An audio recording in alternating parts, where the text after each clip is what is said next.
All right. Looks like we are good to go on this beautiful day. This beautiful day. You feel me? They not like us. They not like us. They not like us. Welcome.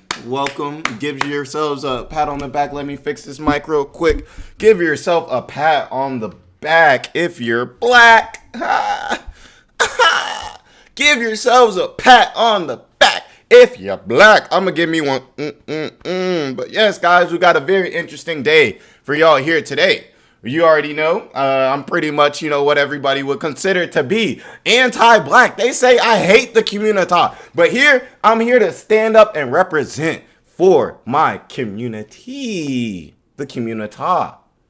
You understand? So now, what are we going to get into? We're going to get into a little bit of the truth about Juneteenth. You know what I'm saying? Gotta set the tone. First, we got to get an understanding. And I got to say, I'm not the most knowledgeable. So I kind of want to get into that for sure. Then we're going to get in some best foods to celebrate. We're going to kind of move how you guys want to move. But then we're going to get into some Kevin Samuels, maybe a little Coach Greg, some people that I've looked up to, in my day. And I would like to show some respect for the black man, you know what I'm saying? And also shout out to all my black ladies out here too on Juneteenth. I'm sure you're looking splendidity-dipolous today, you feel me?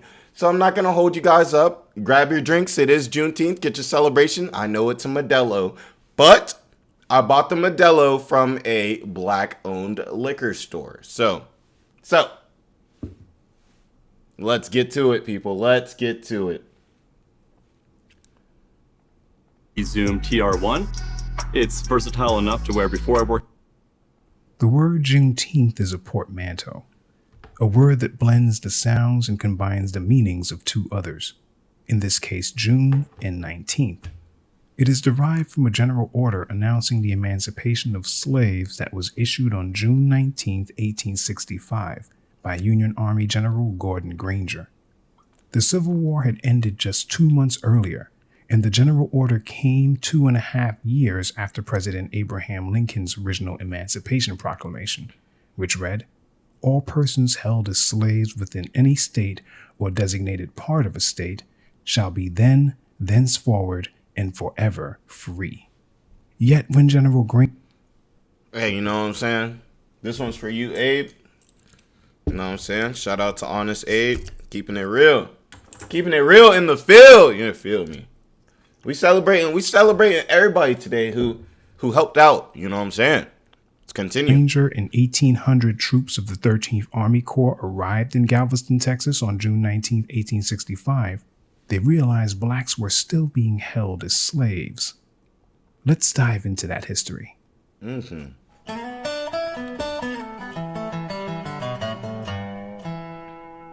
Y'all check out this channel. Learn You've up. got the exercise plan, the skincare plan, but when's the last time you took care? Confederate General Robert E. Lee surrendered in Virginia, and Texas, which had seceded from the Union on February 1st, 1861, formally fell. This was the reason for General Granger's visit, to assume authority over the people of Texas and enforce Lincoln's original proclamation, which was issued January 1st, 1863. While the Emancipation Proclamation had seen close to 200,000 blacks enlist in the Union Army to fight the South, 250,000 slaves remained in Texas following the war and were shocked by Granger's General Order. General Order Number 3 was handwritten and read by General Granger as he stood on the balcony of Ashton Villa, former headquarters of the Confederate Army. This officially ended slavery in the state of Texas. The order reads as follows. Headquarters, District of Texas, Galveston, Texas, June 19, 1865. General Orders Number 3. The people of Texas are informed that, in accordance with a proclamation from the Executive of the United States, all slaves are free. This involves an absolute equality of personal rights and rights of property between former masters and slaves, and the connection heretofore existing between them becomes that between employer and hired labor. The freedmen are advised to remain quietly at their present homes and work for wages. They are informed that they will not be allowed to collect at military posts and that they will not be supported in idleness, either there or elsewhere. By order of Major General Granger, F.W. Emory, Major Assistant Adjutant General. The proclamation from the Executive of the United States refers to Abraham Lincoln, who was dead, yet his order lived on. Texas was home to the last remaining legally enslaved blacks in the U.S. While a messenger had been sent to Texas to issue the order by announcing the emancipation of blacks, slave owners ignored the report and withheld the information from their slaves so that business could continue as usual with a free labor force. And imagine all them slaves that was really working as slaves for years and they was really free, but they just had no idea they was free. You know what I mean? That really begs the question, are you really free though? I mean, then you're not free, you know? If you don't know you're free, you're still in chains. If you try to leave, they're going to grab you. But, you know, the government says you're free. You're not really free. They was never free. Force. Since Texas remained a Confederate state until General Lee's surrender in April 1865, emancipation was not enforced. General Granger was given command of the District of Texas and dispatched to Galveston with Union troops for this reason. After General Granger read the order publicly from the balcony of Ashton Villa, he sent his men marching through Galveston to read the general order in various locations. These included their headquarters at the Osterman Building, the local courthouse, and the Negro Church on Broadway, now known as Reedy Chapel AME Church. All Texans were officially informed that, per Lincoln's original proclamation, all slaves were now free. The annual celebration of Juneteenth arose from this event. Officially called Emancipation Day, June 19th is also called Freedom Day and Juneteenth Independence Day in some circles. It would seem that the arrival of General Granger and his Union troops, coupled with their grand announcement, instantly led to 250,000 slaves experiencing freedom. But this couldn't be farther from the truth. No, I'm sorry, but look at him. He looking a little like, somebody get this man some bread, biscuit or something. You know? Kind of look like a mummy. Sorry. Chroniclers of Juneteenth's history would have us believe otherwise. One source, National Today, a site that keeps track of holidays and special moments on the cultural calendar, writes, Granger's arrival with the grand news stirred the air with jubilance and massive celebrations across the state. A former slave named Felix Haywood gave his recount of the first celebration in 1865. We was all walking on golden clouds. Everybody went wild. We was free. Just like that, we was free. Man, that must have been the best day, man. You know they was playing that day, not like us. They not like, they would get it, bro. I would have been going crazy. They was going crazy. How could you not? But let's keep it a stack, though. We already know what happened in the following years after that. It's not like they were treated very well. But, hey, today is all about the W's that we took. And this was a great W that we took. Felix Haywood, an elderly blind ex-slave from San Antonio, Texas, may have spoken this account. Say one to that. But what happened immediately following the proclamation of the order in Galveston was quite different for many. The news spread quickly on the relatively small island city of Galveston, but the day of freedom did not come as expected. In the book Lone Star Pass, Memory and History in Texas, Elizabeth Hayes Turner, a professor of history at the University of North Texas, writes, The former Confederate mayor rounded up black runaways and held them for return to their owners. The Union Army's provost marshal went along with this action, but did so for the purpose of holding them as laborers for the military. Freedmen who entered the town after that found themselves pressed into military service. Although the announcement had come, for many, freedom still seemed elusive. And it was freedom did come to Galveston when Union troops occupied the island, but even with 1,800 troops, Granger's general order took some time to reach the ears of plantation owners and their 250,000 slaves across the vast stretches of Texas. Some government agents did not arrive at distant plantations for months, and after they did arrive, plantation owners decided when and how to relate the news to their slaves. Many waited till after the season's harvest to do so. Turning to Elizabeth Hayes Turner one. They're like, yeah, we're going to need that back pay. No, I'm just kidding. You guys know I don't believe in reparations, but like, hey, get him. He looked like he needs some back pay. You know what I'm saying? He looked like he needs some back pay. Get him some veneers. Let's get him fresh. You know what I'm saying? Better not play with him too, because he got a machete on him. You know what I'm saying? I need to stop messing around. Oh my God. But I love my people though. This is a great day. I'm happy that we can all come here together, you know. And everybody that's going to watch this after this and everything, I'm happy that we can all be connected through, you know, this holiday and, you know, take the time to sit back and reflect. Even though we all may have different ideas, I know you guys hate me so much because I'm conservative. I know. You know, we can at least all come here together and, you know, be on the same page. And I think that's so beautiful, you know, even though I am cracking jokes. Concerning Texas slaves, she writes in Lone Star Pasts, when they did get the news and attempted to act on it by leaving, their immediate joy succumbed to despair as white vigilantes punished former slaves for preferring freedom to labor exploitation. Uncertainty mixed with high expectations for the future. The size of the state, the long distances between farms, the thin lines of Union protection, the remoteness from urban areas and from the heart of the defeated Confederacy conspired to bring emancipation more slowly into the interior of Texas.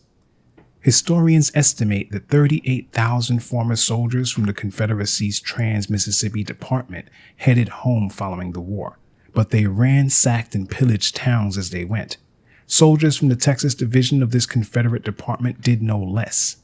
Arriving at the state's capital, Austin, battle-hardened ex-Confederate soldiers robbed the state treasury. Anarchy unfolded elsewhere in the state as well, and General Granger's 1,800 troops were not enough to maintain order in all of Texas, nor provide adequate protection to so many scattered former slaves. The Freedmen's Bureau sent reinforcements, Texas being the last state in the Union they assisted in this way, but its officers reached the state in early September. Is it Texas because Texas was a part of the Confederacy? Was it because Texas is like further? You know what I'm saying? I assume that the most of the opposition would be up north. Like I would assume like northeast. So with Texas being like south and then more west, is that maybe why they were kind of last to get reached? September 1865, nearly 3 months after June 19th. Freedom celebrations were seen here and there among slaves following the public reading of General Order No. 3, but the idealized notion of widespread jubilation experienced by slaves immediately thereafter is a fallacy. Collected in slave narratives, a folk history of slavery in the United States from interviews with former slaves, a former Rusk County slave from the era named Susan Merritt reported, "Lots of niggas was killed after freedom. They owners have 'em bushwhacked, shot down. You could see lots of niggas hanging to trees in Sabine Bottom right after freedom, 'cause they catch 'em swimming cross Sabine River and shoot 'em. They sure gonna be lots of souls cry against them in judgment." None of this was cause for celebration, which is probably why you see black people staring stone-faced at the camera in early photos depicting observances of Juneteenth. Irrespective of that, resilient ex-slaves persevered in the face of seemingly insurmountable adversity and turned June 19th into an annual day of remembrance and eventually true celebration. The first official Juneteenth was observed 1 year. Dang, Juneteenth's really not even that happy, y'all. Juneteenth is sounds like another day where, let's keep it a stack. I think it's a great thing. I mean, on the overall scope of things, yeah, we should be celebrating. We should be dancing. I should be having these Modelo's going hard like I planned on having. But, yeah, you know, after looking at this a little bit deeper, you know, it's more of a day of remembrance. I definitely can see that.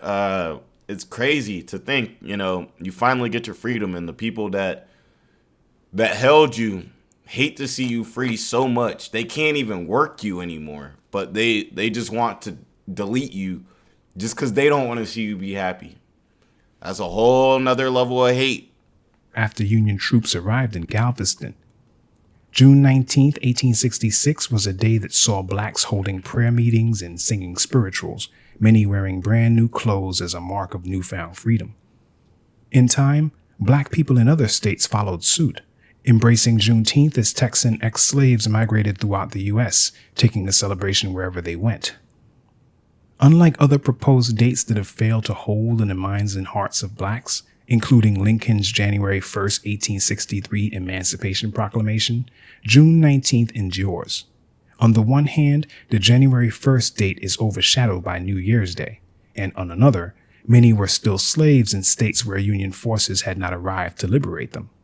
Though individual states did not officially embrace the celebration or acknowledge the day for over a century, that began to change when the state where Juneteenth was born, Texas, declared it an official paid state holiday in 1980.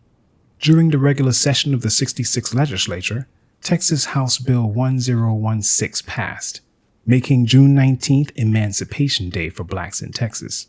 Since then, Texans have celebrated Juneteenth with picnics, dancing, and parades. The federal government, almost all individual states, and even private corporations have embraced the date as well, which stands as the oldest known official celebration commemorating the end of chattel slavery in the United States. On Thursday, June 17, 2021, President Joe Biden signed a congressional bill making Juneteenth a federal holiday. The event marked the 156th anniversary of the first Juneteenth. The United States has not had... That's my boy, too. That's my boy. At a new federal holiday since said that's not my girl though. Martin Luther King Jr. Day in 1983. And this was back when Biden actually knew what was going on. I'm taking shots. I'm sorry. I'm taking the subject shots. of this video was featured in yeah, guys, beautiful thing. I definitely wanted to, speak on and watch a little something, give us a little context. Let us know what we're doing this for. And I always knew Juneteenth wasn't the exact day that all the slaves were freed. Because let's be real here, there is no exact day. That would be crazy, There's probably some white guy on a small farm who had like 3 slaves and nobody knew, and he had them for like 20 years.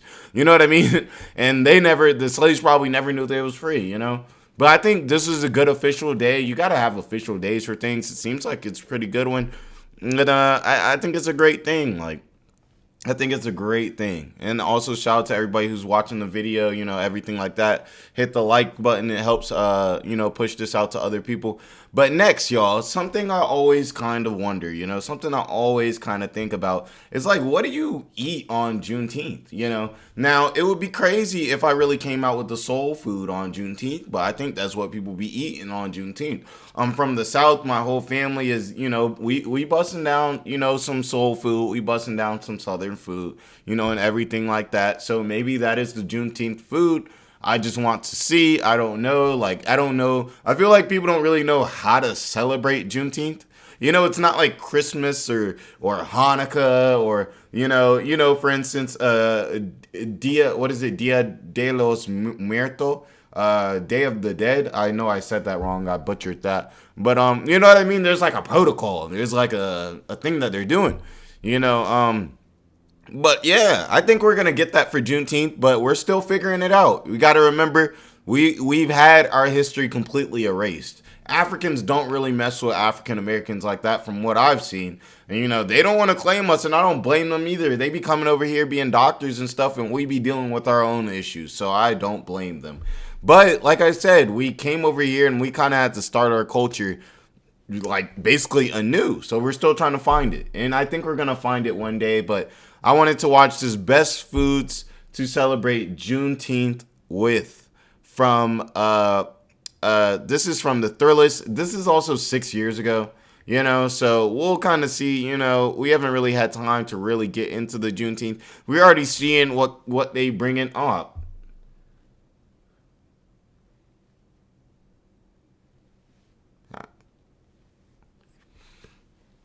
I don't know if I want to do this no more. I saw the fried chicken. Okay. When I saw the watermelon pear and they made sure they was right, I'm like, all right, y'all doing something here. We'll let it run. I swear I might have to turn it off, and I will too if they start getting reckless. It wasn't really about true freedom for everyone. No. This is kind of our Independence Day. 60 years later. Juneteenth was the day that the last slaves were freed in America. In 1863, the Emancipation Proclamation went into effect, but not all states really sort of got the memo in time. And June 19th, 1865, Galveston, Texas. Wow. Okay, so that was when we physically were out of bondage on Juneteenth. So a lot of my family's from Texas, so a lot of them try and celebrate Juneteenth whenever we can. Whenever we did celebrate it, We always had like the giant cookouts. Fried chicken was always on point. Fried fish was always on point. And like, Is it usually always a cookout? No, cookouts are really like the cornerstone of the culture. I'm sure food is gonna be in there no matter what. No matter what. I grew They up call that man a mac and cheese connoisseur.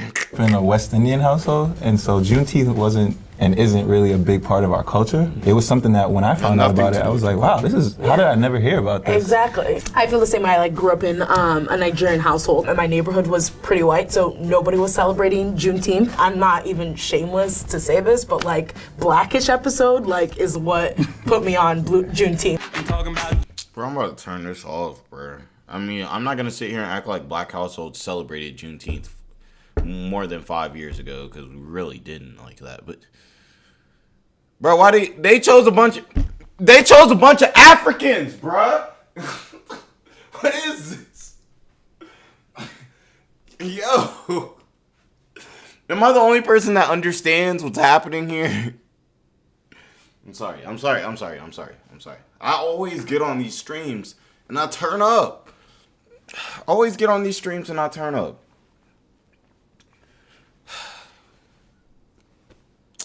Blackish wasn't even a good representation of black people.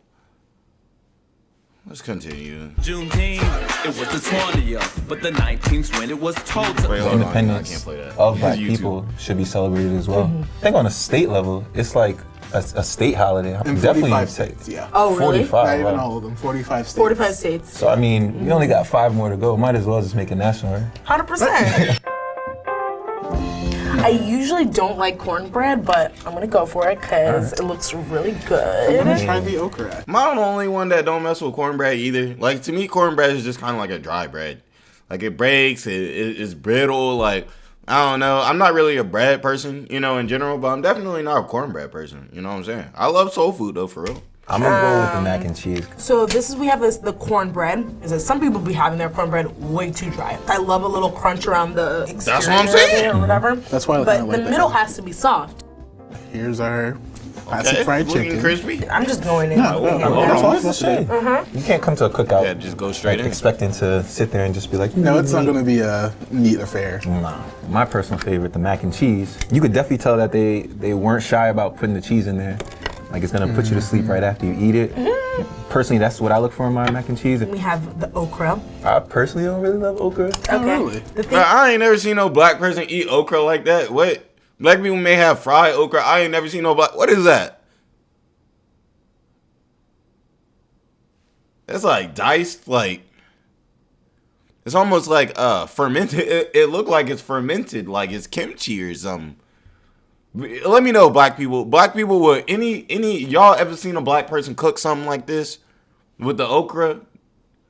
Fried okra, I get it, but I ain't never seen no black person do this. What? Who made this? thing with okra, it's definitely like personal because it is a slimy situation. So if you're not used to slimy stuff, like it's not good. And then we have our Bro, I'm from the South, bro. We don't Gotta be have doing This is that. like our redness, all the stuff. So I was like, wait a minute, I'm seeing a lot of red here. I feel like red is probably a theme that everybody knows, and I'm just the only one finding it out now, but it actually comes from slavery. The hibiscus plant came over as part of the slave trade, and so like the They red pissed of me the off with the hibiscus, obviously watermelon, for symbolism with the blood of the slaves. I think they want to just not forget it, but at the same time celebrate that we're freedom. This dessert. This is a huge slice of cake. This is Alright, diving. they came correct with the red velvet cake. As y'all know, black people absolutely adore red velvet cake. You know what I'm saying? That's what makes us so sweet and nice, sweet in a good way, you know? These all in one plate. Is this like right? double what I normally Happy do? Juneteenth. I love y'all. Oh, that's good. Oh my god. That's really good. Red velvet is always a favorite. She having a moment. My God. Y'all seen it here, fellas. Get her a red velvet cake. You're in there. You're in there. Take her on a date. Order a little red velvet cake. You know what I'm saying? Y'all might get some cakes. All right, let me stop. June 19th is the day that we need to be celebrating moving forward, and let's try to get it a national holiday. Everyone should celebrate it, whether you're black, white, Asian, Okay, Hispanic. and now we know that it is a national holiday. We know like 2 people on this panel are not even like black for real. They African. But shout out to them for doing this Juneteenth thing. Think too, guys. This is 6 years ago, so This is before Juneteenth really became, you know what I'm saying, this whole thing like that and everything like that. So I'm going to take a little interlude and then I will be right back and we will get into the Kevin Samuels segment, where if you guys don't remember, Kevin Samuels was literally like, he was that guy connecting the bonds between the black community, the issues that people are having relationship wise in the black community, and black marriages are going down, guys. We can say whatever we want to. The men can say, oh, we're the greatest thing ever. We're the best men. The women can say, oh, we're the greatest women ever. We're the greatest women. Marriage rates are going down. Okay? And it's time to get serious. It's time to get right about it, because if we don't, the African American gonna go extinct, y'all. Okay, maybe not, because we have a lot of children. But you guys get the point, though. So I'll be back, and then we're gonna get into Kevin Samuels' top 5 savage moments. I just wanted to show him some love. Rest in peace. Juneteenth is a great time to recognize people that did a lot for spaces, and he opened up the space for a lot of people, like even me, with my no clout, having ass to come in. You feel me? So here's the intermission. I'll be back.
All right. Sorry, guys, for that delay. But yes, as you guys know, we have Kevin Samuels, the GOAT, the Godfather himself. Rest in peace. A great black man, a Kappa man, too, at that. If you guys don't know the Kappas, but come on, now it's Juneteenth. We're dealing with black people. You guys definitely know about the Kappas, the number one steppers. If you're not a Kappa, what are you? You know? But, yeah, so we're just going to get into this. Just see some of his most savage moments, because that's kind of what he was known for. And, you know, the black community does need a nice little knock to the head every now and then to get itself together. And I thought maybe it would be good for us to take a look and show our appreciation, not only for Kevin, but for the type of rhetoric that hopefully will bring us back together one day. We need another smooth brother like this, a smooth, respectful brother. So let's see what's going on with it. I'm gonna get real raw with you. Check that shit. I get so sick of black people with this zodiac shit. Can you at least acknowledge that before you make another argument? You have already fucked yourself up enough. I'm trying to help you dig your way out, but if you really want me to, I'll finish it on my own. No, ma'am. You are danger, and you advise other women? I do, absolutely, yes. Ma'am, you really should have said that. Welcome back to Masculine Academy channel, where we are helping men become their best version. Today, we have part 2. If you start that shit, I'm gonna get real raw with you. I'm gonna get real raw with you. Check that shit. Because I have not made any presumptions about looks or anything with you, so I'm not going to insult men. You can't. I look a mess now, but I don't think I have to settle with a man that I don't find Okay, handsome. let's do it. Well, what would you rate yourself on a scale from 1 to 10? Just your face. You cannot use stuff. A 10.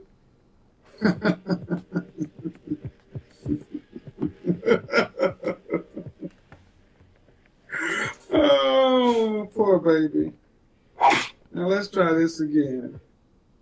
So I'm You not are not the most beautiful woman in the world. You know what I'm saying? People be telling me I look like Idris Elba out here. You know what I'm saying? Y'all see it? Hold on, I got y'all. Y'all need me to make the screen bigger? Y'all see Idris Elba?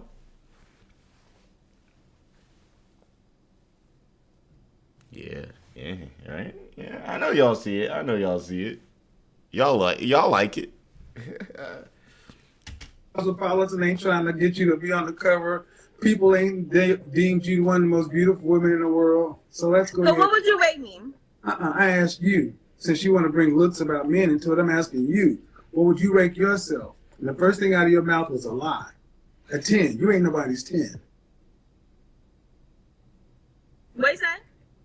You first thing you came out of your mouth, you said you're a 10, and you're not a 10. My face is not a 10? No. I don't have no makeup on. And I'll my say hair's it. not done. No. This is all What? real hair. Mm-hmm. So It's fine. Like, it's fine. She can be a 10, guys. It's fine. She can be a 10. But every time I walk outside this door, people better treat me like on Idris Elba. When I walk outside, they need to throw me on GQ. a 10. Cool. I bet you do. So when was the last time you did any runway modeling or print modeling? I've never been involved in that. Why not? 10s, that's what 10s do. Not all 10s. Oh, yeah. Not all 10s, but you know what? You live in New York, right? Mm-hmm. Right. See, when you're a 10, people discover you at the bank, at the bodega, at the gym. That happened when I was younger. My Yeah, father yeah. never Okay, made we're me going to keep on moving. You're not a 10. You're living in, and a lot of you ladies just say this shit because I'm not it's a like, 10. you're not. You're not a 10. She really fighting it. What She would really you thinks she rate a me 10. as? My face. I'm not going to, no, you're not a 10. Cause And guys, for all you guys who haven't seen Kevin Samuels' content, it's not about being a 10, not about being a 10. It's not about, boosting or ruining somebody's self-esteem, guys. It's literally just about being real with yourself. It's literally just about understanding where you are so that you can not only improve, but also so that you can understand where you are on the dating market so you can seek out the best thing for you. That's really all it comes down to. Because obviously, if she thinks she's a 10, then that must think that she can get a dude that's a 10. A dude that's a 10, I would assume, would probably be something like a rich supermodel, something along those lines. a nice actor or something, a Hollywood actor. Now, if she goes with the strategy, moving that she's a 10, and goes up to a Hollywood actor like that, she's gonna get her feelings hurt. That's the sad part about it. She's gonna get her feelings hurt. And the sad part is you don't even have to say, no, girl, you can't get those Hollywood actors. What you would say is, hey, just understand that you're a normal girl. She's not ugly. Just understand you're a normal girl. And maybe when you are around a guy that's a 10, you'll show humbleness. He'll see that you are actually realistic with yourself. And, you know, maybe show you some grace. And, like, be like, hey, you know, she's a cool girl. But no one likes people that just run around all day thinking they're, you know, the shiz naive. You know, as Lil Scrappy would say. Because you're rating yourself up there with Rihanna and Halle Berry when she was young. That's where you're rating yourself. Up there with Diane Carroll. That's where you're rating yourself. What you mean? Charlize with Halle Berry in the 90s. Charlize Theron, Diane Carroll. You're ranking yourself up there with the Rihannas of the world. That's where you're ranking yourself. You seen Rihanna without no makeup, right? I see you. You cannot have it all. Men aren't supposed to be the attractive ones. You are. Mm-hmm. Men are supposed to be the providers, protectors, prophet, priests. That's what we're supposed to do. We're not supposed to be the cute one of the group. You are.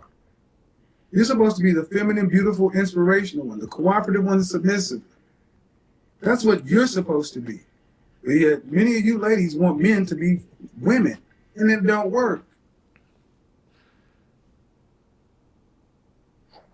And I'm talking to a woman who's already got a child from another man. And you're talking about being picky.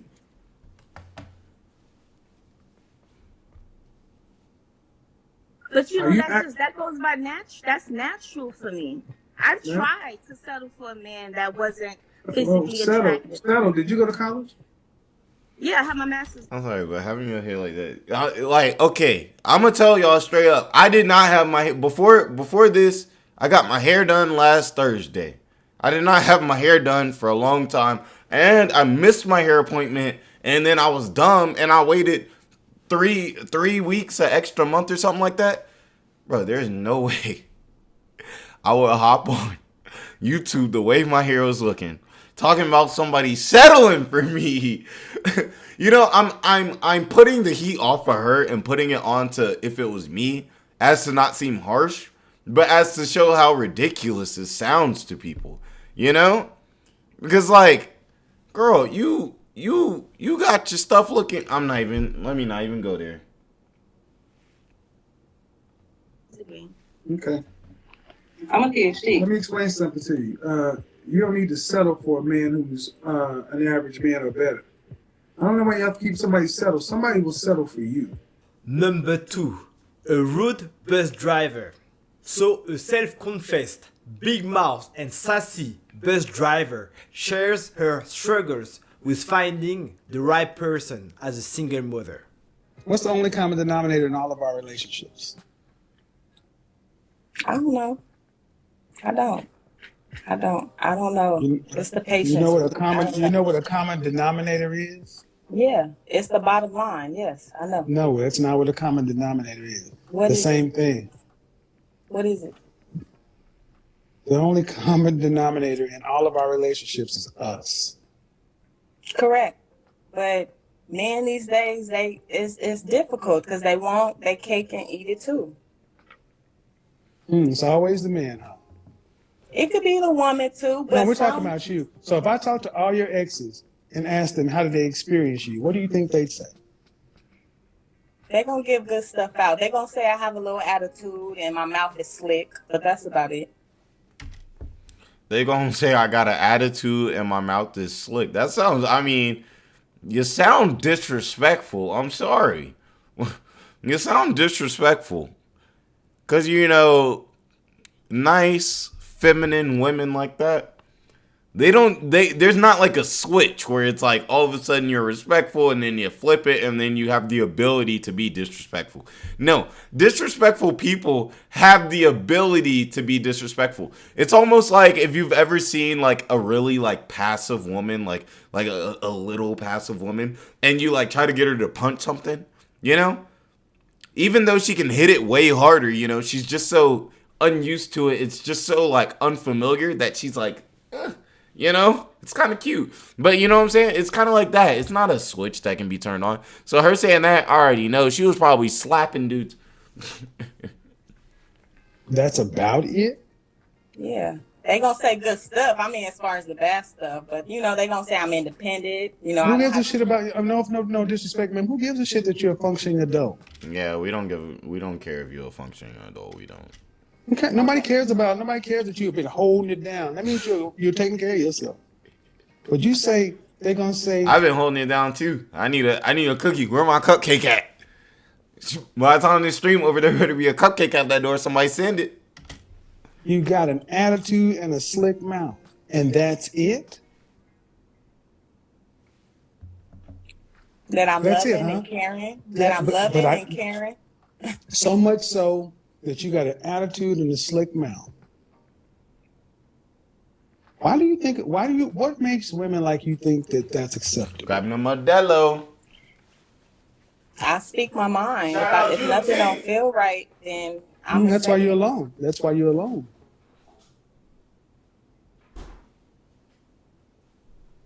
That's why you're alone. Mi amo Juneteenth. It's hard. I don't want to be alone. No, it's not hard. It's not hard. Acting right shouldn't be this hard. Roger. I feel like what do you do for a living? I'm a bus operator. I work for the city, drive buses. So you just do what the fuck you want to in the bus. You just speed. You do whatever you want. Don't obey the traffic laws. I do. Okay, so you can act like right when the white man's money's on the line. Unfortunately. See how that works, gentlemen? See how that work when her holding it down? I've seen women be so much more. I mean, this is men too.